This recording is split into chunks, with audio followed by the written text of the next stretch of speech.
Over the last 100,000 years, our species has been on quite a ride.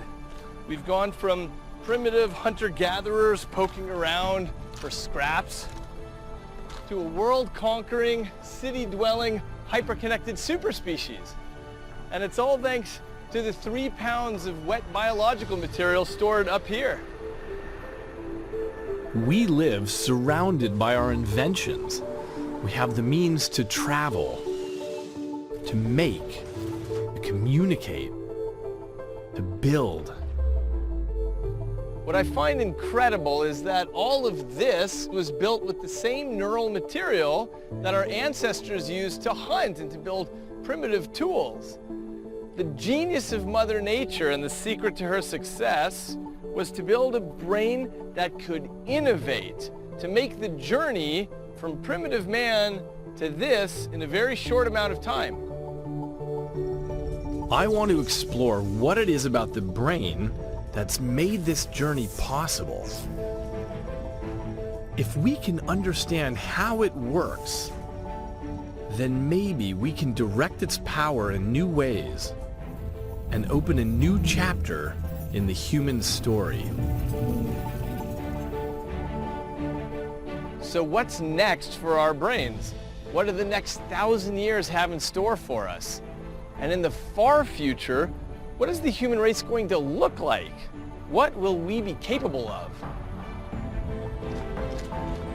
This is a journey into who we might become. We'll look at how we can use our brains to control new kinds of bodies.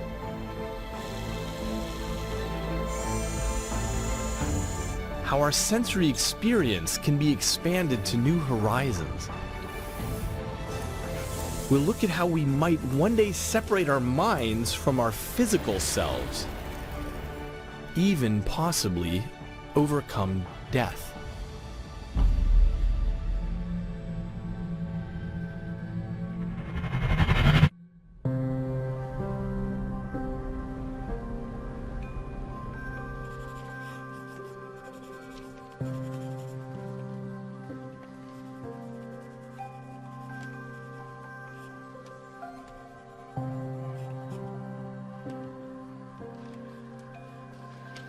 The human body, it's a masterpiece of complexity and beauty. It's a symphony of 40 trillion cells all operating in concert. And it's all orchestrated by the 3-pound organ we call the brain. Sensory information floods in. Decisions are made. Responses are formulated. The brain sends out commands, and the body moves into action. But what if the brain could do more, handle more? What if there were other ways for it to operate? We're heading for a fundamental change in the relationship between the body, the brain, and the outside world. We're marrying our biology with our technology, and that's poised to transform who we will be. This is all possible thanks to a special property of the brain called plasticity. It's best illustrated through a remarkable story.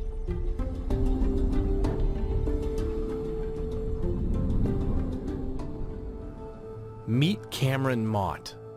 In this home movie, she's 4 years old.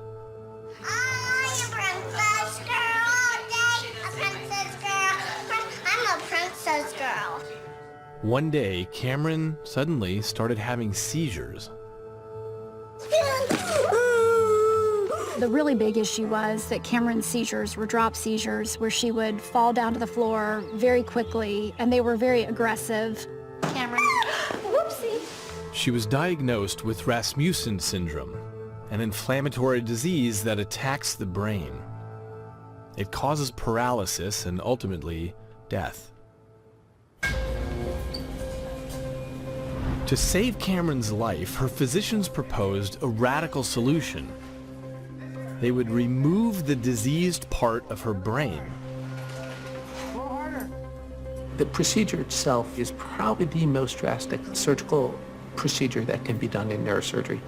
You know, it's not a simple operation. There are on a scale of 1 to 10, 10 being one of the more difficult operations that we would typically perform in neurosurgery, I'd say it's a 10.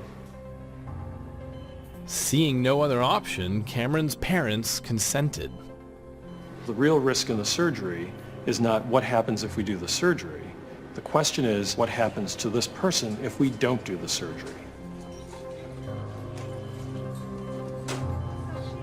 The issue was that an entire half of Cameron's brain had been affected.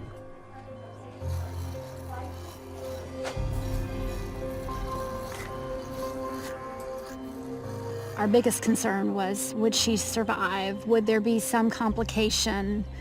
Would we go through all of this and then still have seizures at the end?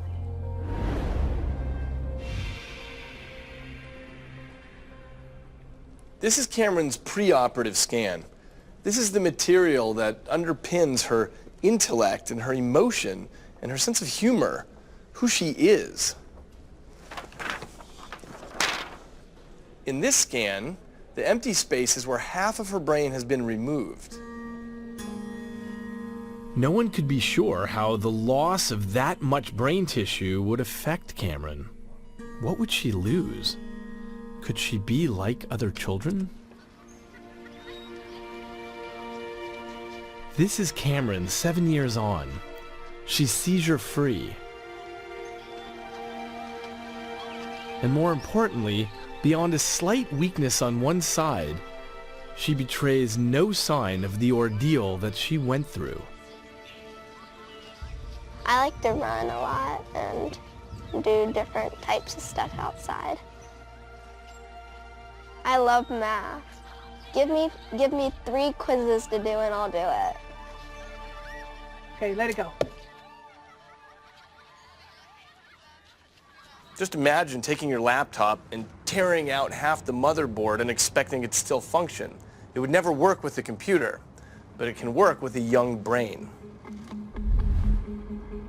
And that has dramatic implications. We used to think of the brain as a fixed system with different parts dedicated to specific jobs, like seeing or deciding or moving. But no region works in isolation. The brain is a vast, dynamic, interconnected network that's always changing. Instead of hardwired, I like to think of the brain as live-wired. And that flexibility of the brain opens up new possibilities for our future. It could be argued that this future has been with us since the 1970s in the form of a simple piece of technology. This is a cochlear implant, and it can give hearing to deaf people. It picks up sounds and converts them to electrical signals that plug directly into the cells of the inner ear. Now, when it was first introduced, researchers didn't think it was going to work because biology is wired up with such precision and specificity. And this just takes crude signals and shoves them into the brain in a way that the brain's not expecting. The cochlear implant represents a marriage between metal electrodes and biological cells. And yet, it works. Around the world, almost 250,000 people have had the chance to hear for the first time, thanks to these implants. Wow. Here's how.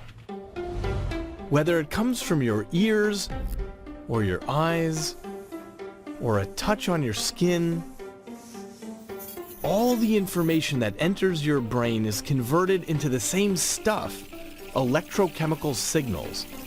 These are the common currency of the brain. When the implant produces these signals, however crudely, the brain finds a way to make sense of them. It hunts for patterns, cross-referencing with other senses. At first, the signals are unintelligible, but soon, meaning emerges. Cochlear implants reveal something amazing about the brain, which is whatever signals you feed into it, the brain will figure out how to extract something useful out of that. As long as the data coming in has a structure that maps onto the outside world, the brain will figure out how to decode it. And this turns out to be one of nature's greatest tricks. And now that we know about it, it opens up a world of possibilities. Why restrict ourselves to trying to replace lost or damaged senses? There must be ways for us to enhance or add to the senses that we already have.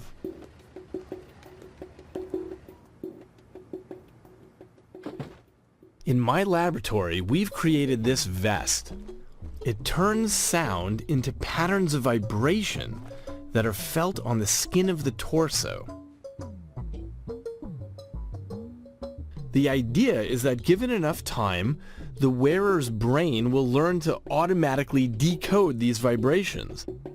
They'll instinctively feel and understand information. This is the alien language game. So you're going to feel a word presented to you as a pattern of vibration on your torso. Through time, you're going to get better and better at this as your brain starts decoding how these inputs maps onto words that you know. And your job is just to figure out what the language of the vest is. I can feel the vibrations on my body. It makes no sense to me. They're just random. I'm aware that maybe one's in the left shoulder, right shoulder, lower back.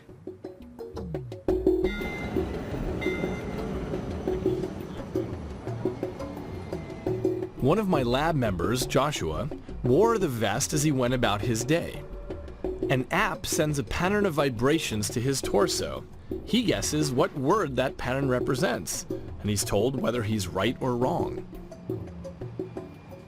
For the first week or so, I mean, it's just total nonsense to try to figure out which word was just projected onto me. But as time has gone by, I am able to, through some process, distinguish them. It seems strange that you could understand information through your torso. But that's the surprise. It doesn't matter how signals find their way to the brain. We have these peripheral senses that we plug in. But here's the thing, our eyes, our nose, our mouth, these are just what we inherit from our evolutionary past. It's what we come to the table with. But we don't have to stick with it. Because it might be possible that we could plug some sensory channel into an unusual port into the brain, and the brain will just figure it out. And it may be that in the near future, we can invent new sorts of sensory devices and plug them directly into the brain. In theory, there's no limit to the new sensory expansion that we can create.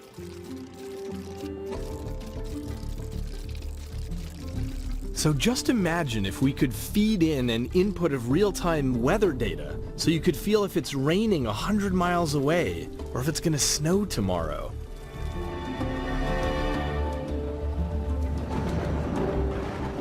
Or imagine feeding in real-time stock data and developing an intuitive sense of how the markets were moving.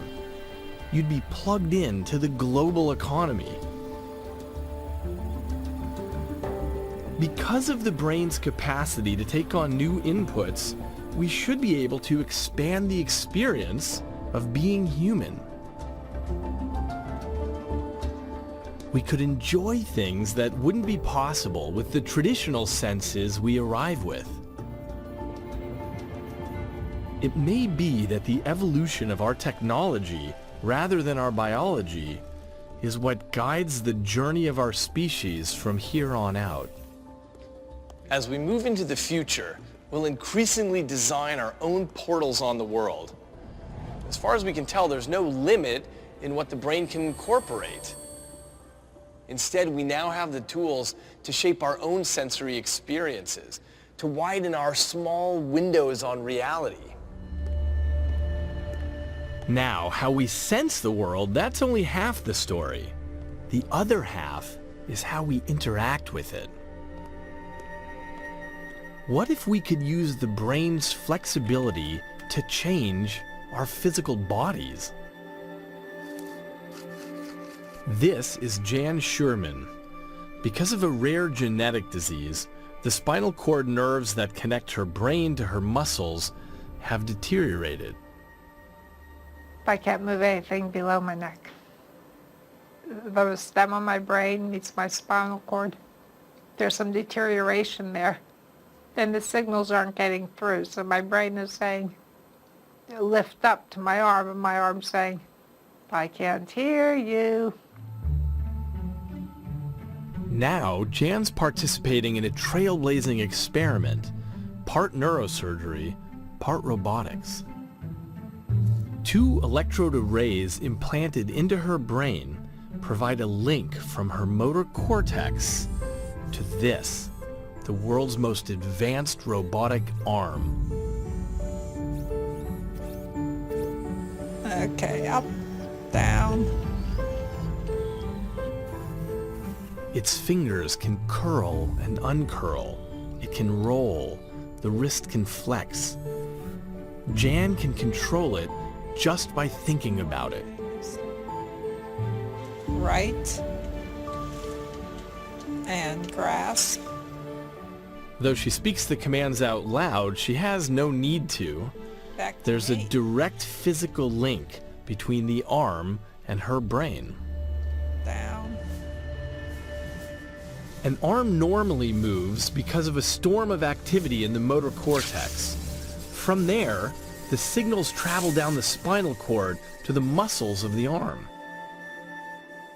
In Jan's case, electrodes eavesdrop on the cortical signals directly and redirect those to Hector, her new arm.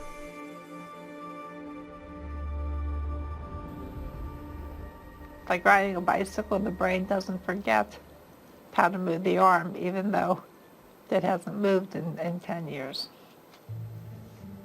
With practice, this relationship will become fully unconscious. She'll be able to move Hector automatically without thinking about it, just as we do with our biological limbs. Oh, it feels very good to be able to shake hands and fist bump and interact. It's so very life-affirming to me to be able to reach out and touch a person. Jan's experience points to a future in which we use technology to enhance and extend our bodies, not only replacing limbs or organs, but improving them, elevating them from human fragility to indestructibility. Hollywood has often imagined a person who's part machine. Well, that fantasy is fast becoming real.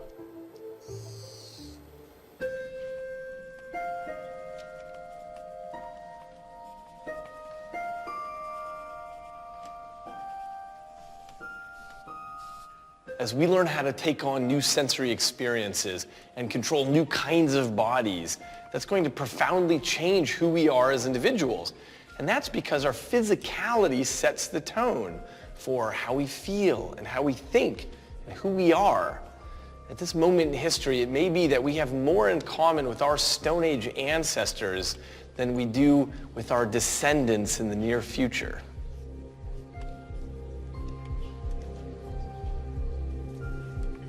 We're already beginning to extend the human body.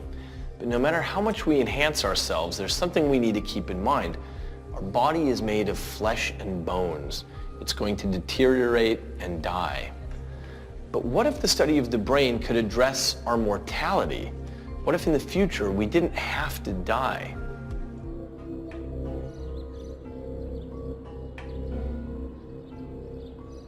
There will come a moment when all of your neural activity will come to a halt, and then the glorious experience of being conscious will come to an end. And it doesn't matter who you know or what you do. It's the fate of all of us. It's the fate of all life, but only humans are so unusually intelligent that we suffer over this. When someone dies, those who are left grieve. They mourn the lost relationship. But with every death, there's another loss. Every brain contains a lifetime of information, experiences, knowledge, wisdom. At the moment of death, all that becomes lost. Francis Crick was one of the discoverers of the structure of DNA, and he was also a friend and a mentor to me.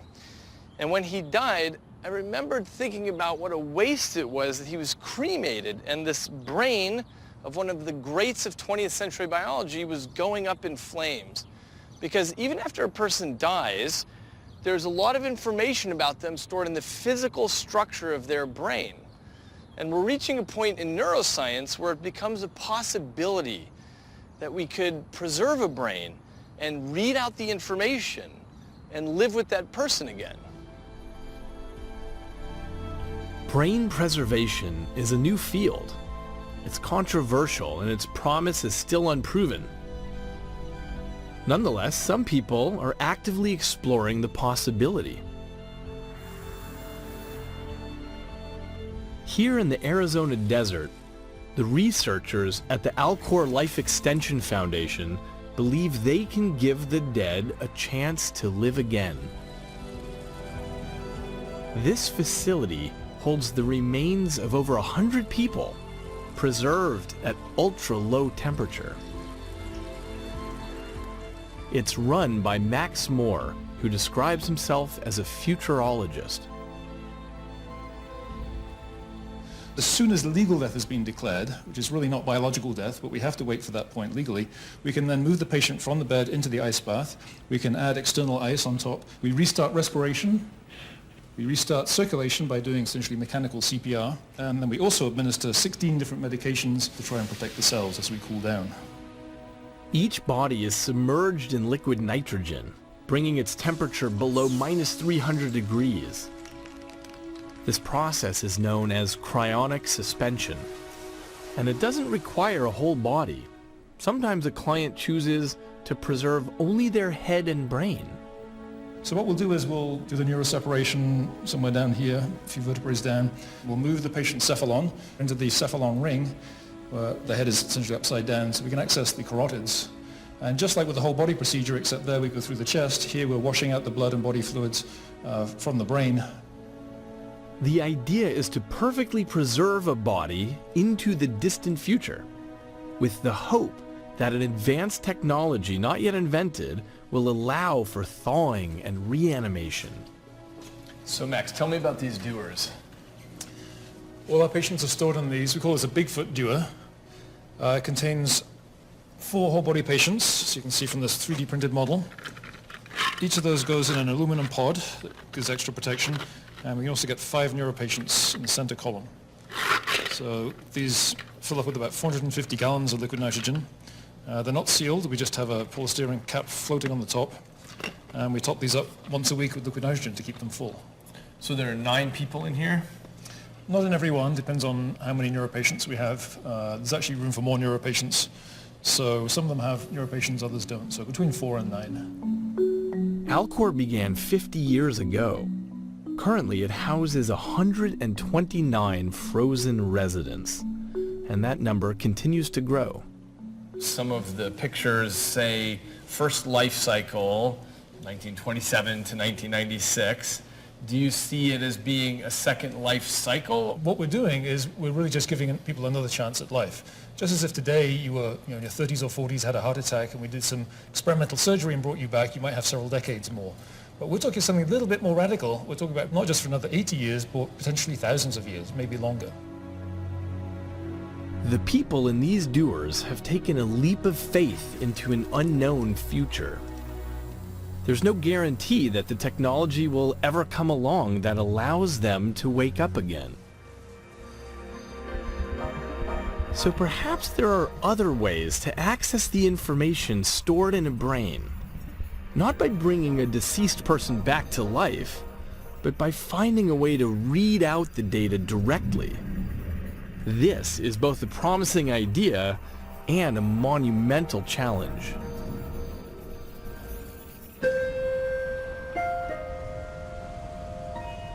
At the Department of Brain and Cognitive Sciences at MIT, Sebastian Sung is among the first pioneers of that process. He's attempting to map out the innumerable connections that underlie a brain's function. That unimaginably vast network of pathways and links is called the connectome. Your connectome is unique. It's one of the deepest theories in neuroscience that your memories are stored in your unique pattern of connections. I like to think of it as a theory of personal identity. What makes you you? The average human brain has 86 billion neurons and thousands of trillions of synaptic connections. When the connectome is fully worked out, it will be the most complex wiring diagram ever created. It's very difficult to map out connectivity inside the brain. There's only one technology right now which promises to give us all the connections from a single piece of brain, and that's called serial electron microscopy. Sung is beginning by mapping a mouse brain. The process starts with taking a piece of brain tissue and slicing it.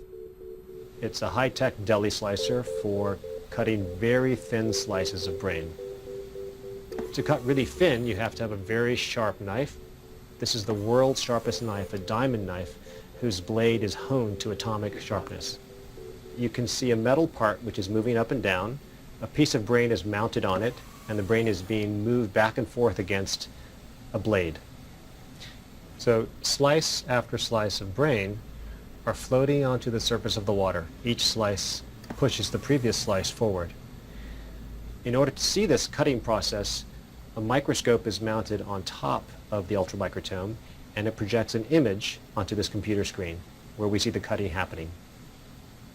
This conveyor belt produces a tape, a very long tape, which is kind of like a movie, every frame of which is a slice of brain. Once the brain has been arranged in these film-like strips, each sample is subdivided into tiny areas, which are then scanned by a powerful electron microscope. That process produces this, a segment of brain magnified 100,000 times.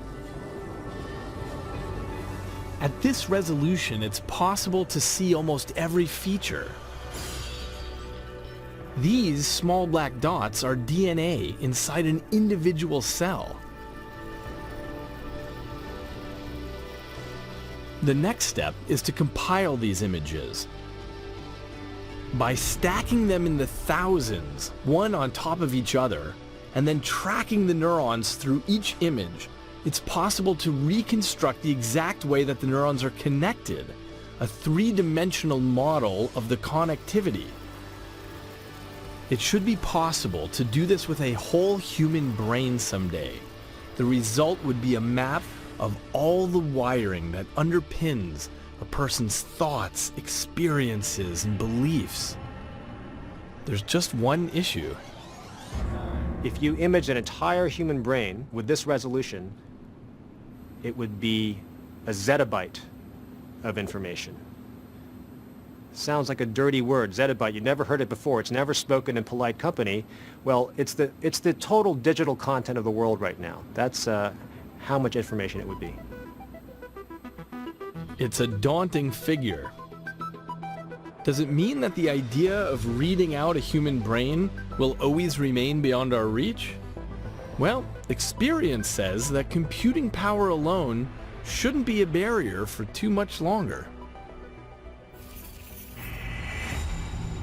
There's a common observation in computing called Moore's Law. It states that processing power doubles every 2 years. If that doesn't sound like much, think of it this way. It means that computers today are 1,000,000 times more powerful than they were in the 1970s.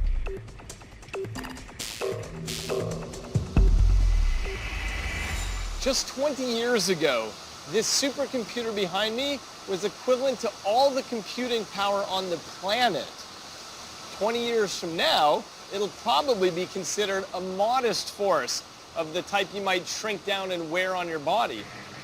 We're in an era now where we're developing technologies that can store unimaginable amounts of data and run gargantuan simulations.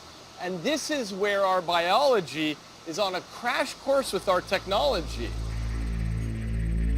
So let's say the time will come when computer power isn't an issue. That opens up a new realm of possibility. Suppose we could make a digital copy of the brain. Then, not only could we read it out, we could make it run. In the same way that computer software can run on different hardware, it may be that the software of the mind can run on other platforms.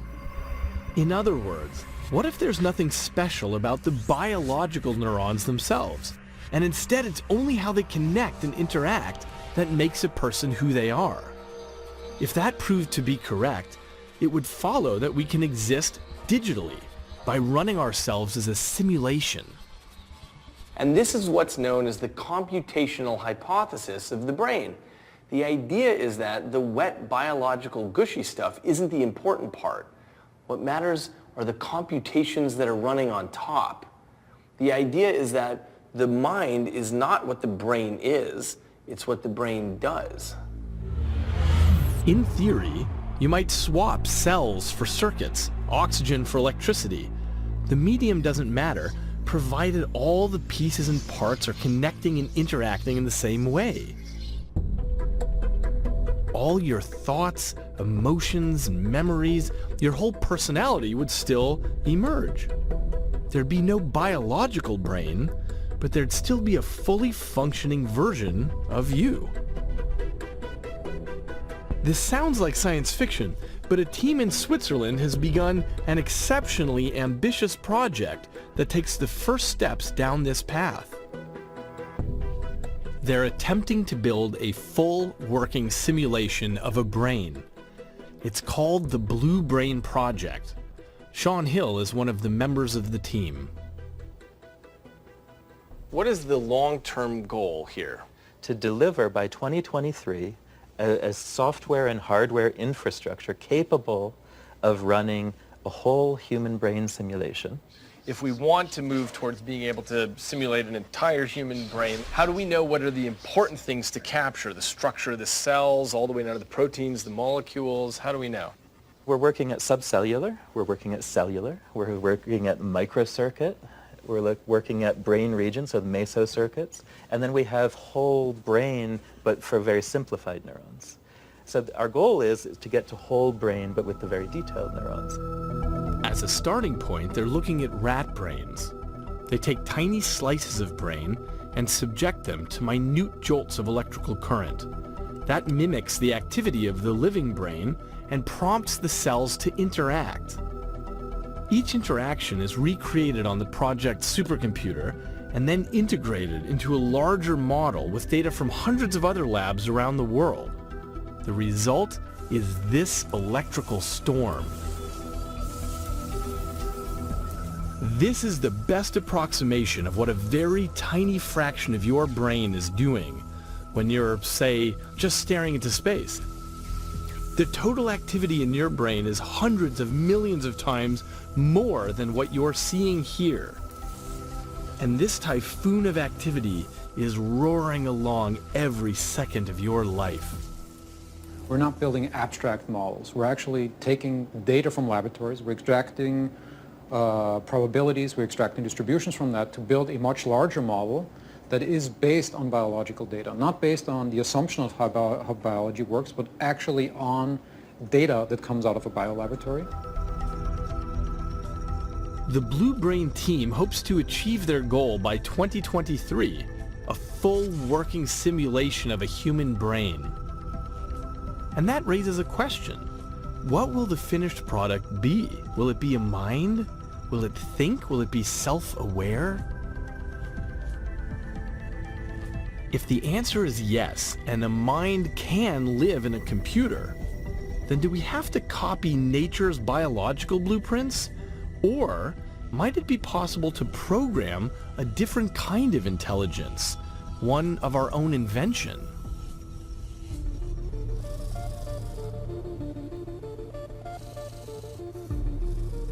People have been trying for a long time to create machines that think. This field, called artificial intelligence, has been around since at least the 1950s. The problem has turned out to be unexpectedly difficult. And this speaks to the extraordinary enigma of how the brain does what it does. Because while we'll soon have cars that drive themselves, and it's almost 2 decades since a computer first beat a chess grandmaster, the goal of a truly sentient machine still waits to be achieved. One of the latest attempts to create an artificial intelligence can be found at the University of Plymouth in England. It's called iCub. It's a humanoid robot, and it's designed to learn as a child learns. Traditionally, robots are pre-programmed with everything they need to know. But what if you could create a robot by developing it the way that a human infant grows? iCub is about the size of a 2-year-old. It has eyes and ears and touch sensors, and these allow it to interact with the world and learn from it. Babies don't come into the world knowing how to speak and walk, but they come with curiosity, and they pay attention and they imitate. They use the world that they're in as a textbook so they can learn by example. So what if you wanted to create a robot to do the same thing? Well, you would take a crude brain simulation and you'd give it a mechanical body so that it could interact with the world. Hello. Hello, I'm iCub. This is a red ball. Is a red ball. This is a yellow cup. Yellow cup. The aim is that with each interaction, the robot continually adds to its base of knowledge. It's making connections and building a repertoire of appropriate responses. And because it looks and sounds a bit like a human, it's easy to be convinced that it thinks like one. Where is the yellow cup?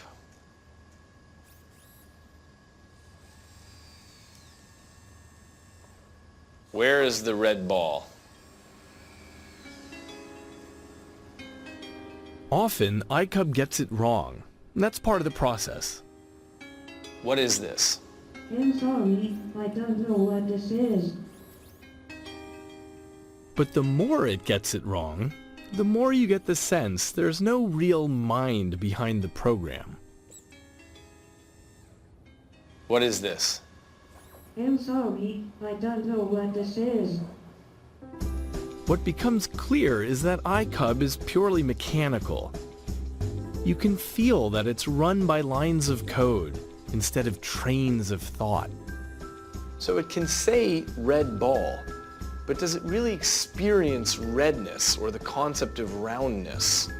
Do computers do just what they're programmed to do, or can it ever really have internal experience?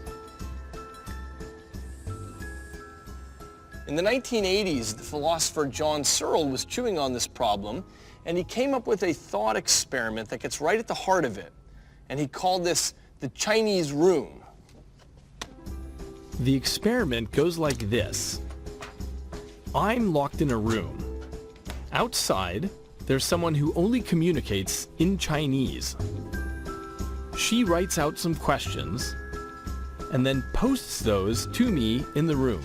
Now, I don't speak Chinese, but I do have these books, and they give me instructions on exactly what to do with these symbols. So I look in the book, and if I can find a match to the symbols, then the book tells me exactly how to respond. So I can look up this response. That matches, so now I can post this as the reply to the message I received. When our Chinese speaker receives the message, it makes perfect sense to her. 您最喜欢哪一本书？哪里是中国的首都？你梦里梦到什么？ As far as she's concerned, we're having a conversation in her language.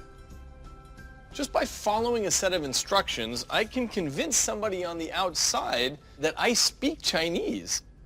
And if I have a large enough set of response books, I can have a conversation about anything. But here's the important part. I, the operator, do not understand Chinese. I can manipulate symbols all day long, but none of it has any meaning to me. The argument goes that this is just what happens inside a computer. No matter how sentient it seems, the computer is only ever following instructions, manipulating symbols. Now, not everybody agrees with this interpretation of the Chinese room. Some people point out that although the operator doesn't understand Chinese, the system as a whole, the operator plus the books, does understand Chinese. Whatever the correct interpretation, the important thing is this: it exposes the difficulty and the mystery of how physical pieces and parts ever come to equal our experience of being alive in the world. With every attempt to simulate or create subjective experience, we're confronted with one of the greatest mysteries of neuroscience. Every brain cell is just a cell, running its basic operations, following its local rules. How do billions of these add up to the feeling of me?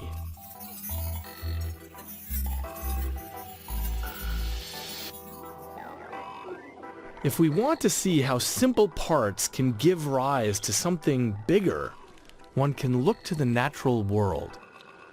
The Houston Zoo is home to a large colony of leafcutter ants. Individually, each ant behaves simplistically, but when these ants work together, the colony is like a superorganism that accomplishes something much greater. All of these ants have a different job. There's some that are really, really good at just cutting leaves, others that are good at carrying leaves, and then others that do other functions within the group. They're independent, but they all work towards a common cause. So they're all coming out doing what their job is to do for the good of the whole colony. So do these ants communicate by chemical signaling? Yes, they do. Whenever they find something that is, a great leaf for them to cut, or fruit or vegetables, when one ant goes and finds that, they will lay that signal, and then the rest will just follow it. And it becomes a very straight line. Instead of them branching out, going different directions to get to the same thing, they all follow the chemical signal. So what happens if one of these ants is just off by himself? So if we were to get this guy, this is a bigger ant here. Yeah, poor guy. He's just running, going around in program circles, and spinning in circles. Yeah. He's not getting that signal, that chemical signal back that you are going in the right directions. This ant can't function outside the network of local signals because he needs those to tell him what to do. Put him back into the network, and he does just what's needed to serve the greater purpose. The scout ants only worry about where to find the best plants. The leaf cutters do the cutting. The carriers know which parts to bring back to the nest. And there inside, other ants build, tend, harvest, mate. It's an entire system regulated by local signaling between them. In all of this, no one ant sees the big picture about the agricultural society they've created. And it doesn't matter. The power of the colony emerges from the local interactions between the ants.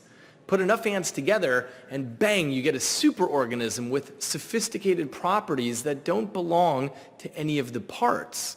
And this is the concept of emergent properties. Put enough simple units together and have them interact in the right ways, and something larger emerges. The idea is that something like this happens in the brain. A neuron has certain properties. It can gather chemical and electrical signals and spit out signals to other neurons.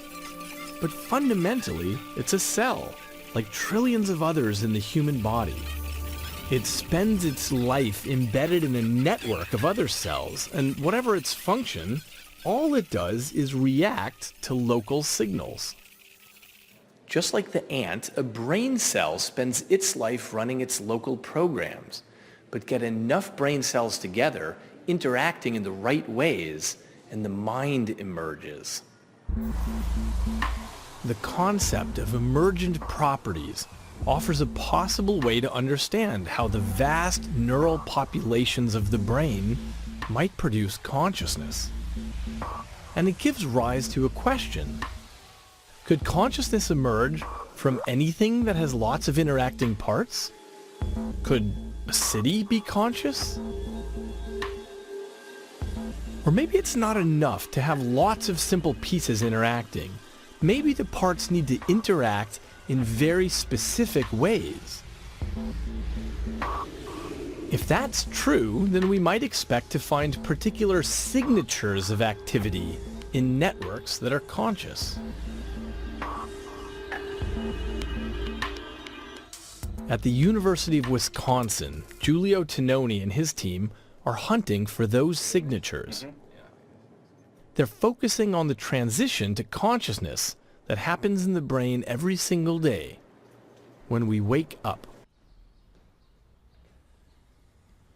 When you wake up in the morning from a dreamless sleep, before there was absolutely nothing, and then you awake, and in the space of a few seconds, there is everything. Colors, sounds, people, thoughts, desires, plans for the day. And, of course, the world around you. That is consciousness. Tononi's experiments use TMS, transcranial magnetic stimulation, to make small, targeted disruptions in brain activity. And they can do this while a person is awake or asleep. In the awake brain, an electrical pulse moves outwards across the cortex like ripples on a pond. But in the sleeping brain, only nearby areas react. The ripples hardly spread. When you fall into dreamless sleep, somehow the neurons are not able to talk to each other. What we activate with TMS remains very local. It remains there, it doesn't travel anymore. That spread of activity across the waking brain may be a clue to consciousness. While different regions of the brain are invested in different tasks, consciousness seems to have something to do with integrating activity across vast brain territories, linking areas to produce a single unified experience. You don't have an experience split in two pieces. When I see your shirt, I don't see a shape and the color separated from each other. They are together, they are bound together. So every experience is one. Every moment of experience is a composite created from innumerable possibilities. I might be feeling the heat of the day. I might be remembering an event from high school. My stomach might be digesting lunch. I'm also seeing, I'm hearing. My brain will create my sense of self from all these different strands.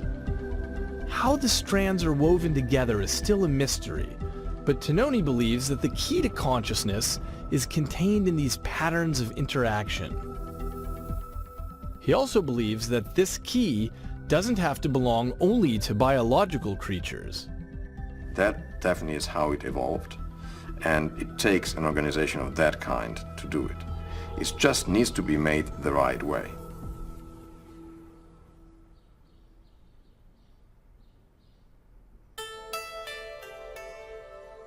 Building consciousness on another medium is still squarely in the realm of speculation. It could turn out that there's something special about neurons, so that only a biological brain could produce consciousness. Nonetheless, this idea offers us a glimpse of one possible future. With powerful enough computers simulating all the interactions of a human brain, we could one day become non-biological beings. And that would be the greatest leap in the history of our species. We could leave these bodies behind.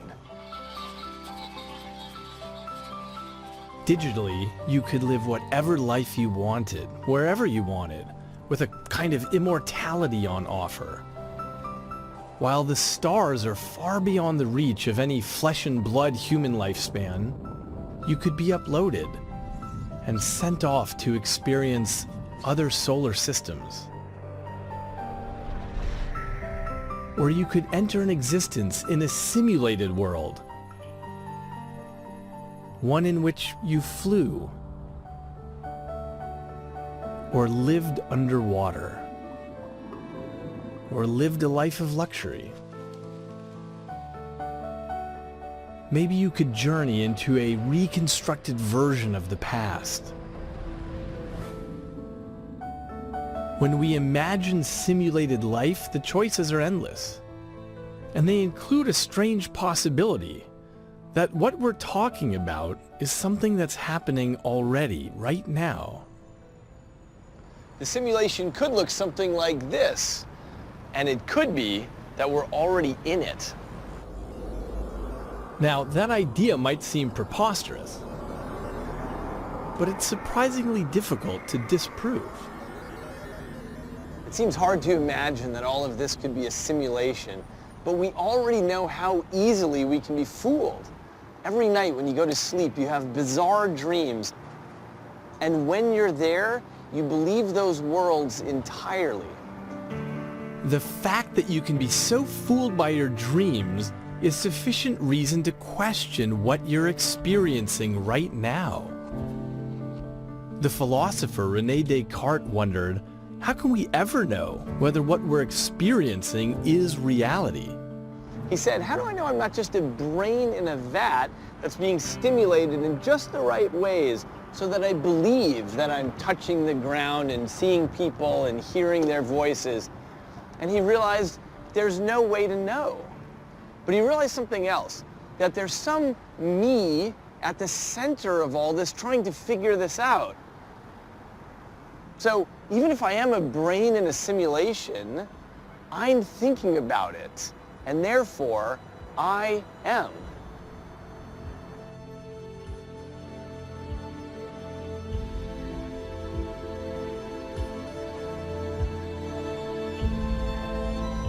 Over the course of this series, we've discovered just how complex and remarkable the human brain is. How reality is something constructed inside our heads. How we're built to need others. How so much of who we are and what we choose to do is governed by factors outside our conscious minds.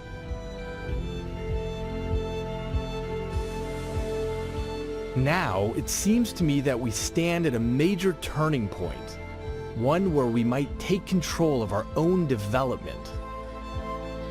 We face a future of uncharted possibilities, in which our relationship with our own body, our relationship with the world, the very basic nature of who we are, is set to be transformed. For thousands of generations, humans have lived the same life cycle over and over. We're born, we control a fragile body, we experience a limited reality, and we die. But science and technology are giving us tools to transcend that evolutionary story. Our brains don't have to remain as we've inherited them. We're capable of extending our reality, of inhabiting new bodies, and possibly shedding our physical forms altogether. Our species is just at the beginning of something, and we're discovering the tools to shape our own destiny. Who we become is up to us.